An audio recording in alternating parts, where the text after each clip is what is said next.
Jim, you've obviously just joined Highways England. Can you tell us what your initial impressions are of the organisation? Yes, certainly.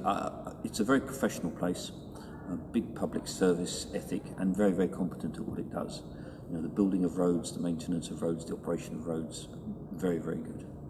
What's the message that you'd like to kind of give to your supply chain, to the contractors who are working with Highways England? Huge pipeline of work, obviously. What do you want to see more from them in the next 5 years? I mean, I think that, we're setting 3 internal priorities, and I'd like to share those across the industry, and they are basically safety.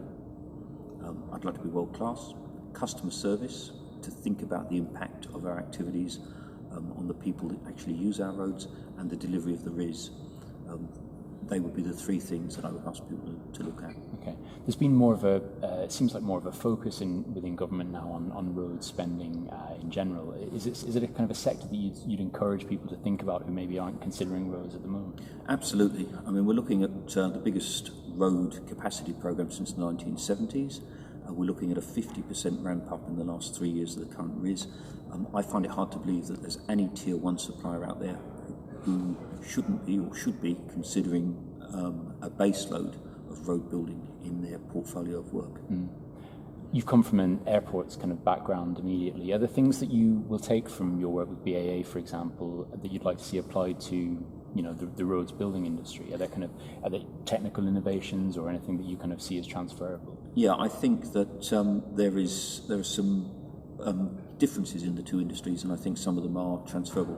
One of them is that if you look at the way airports are operated, and you look at the level of system integration in the way that passengers and bags are made to flow through airports, I'd like to see some of that brought to our network management in terms of MIDAS, smart motorways, talking to control centres, providing what people call these days big data. I think that's one opportunity. The other is asset management. Looking at the life of a runway, knowing when it has to be resurfaced, the speed at which that work is done. If you take Heathrow, where they can only close the runway for maybe 4 or 5 hours a night, and they strip and lay tarmac as an industrial process. These are the sorts of lessons I think we could bring to this sector. Okay, and on safety, you mentioned wanting to be world class. We saw a fatality recently, obviously. What kind of reassurance can you give the industry that worker safety is paramount to what Highways England is thinking? Well, let me be absolutely unequivocal on the point of safety.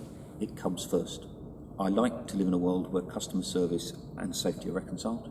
You couldn't fly an airplane unless you reconcile safety and customer service. But for the avoidance of doubt, if these 2 are competing for attention, safety has to come first. Nobody needs a new road so badly that somebody has to die to provide it. That is completely wrong.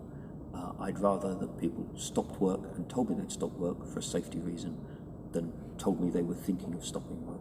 If it's not safe, don't do it. And finally, Highways England's known for trialling project bank accounts and very much kind of looking after tier 2s and tier 3s.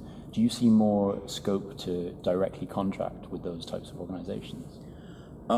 Yes, I do. I think that for certain types of schemes in certain areas, that may be the right thing to do. Having said that, we've got a volume of work that's going to grow by 50% over the next 5 years. I think that everybody who's involved in the road sector will probably have more work, but I do think there will be occasions, opportunities, particularly on smaller schemes or more geographically local schemes, to work directly with the most appropriate contractor in those circumstances.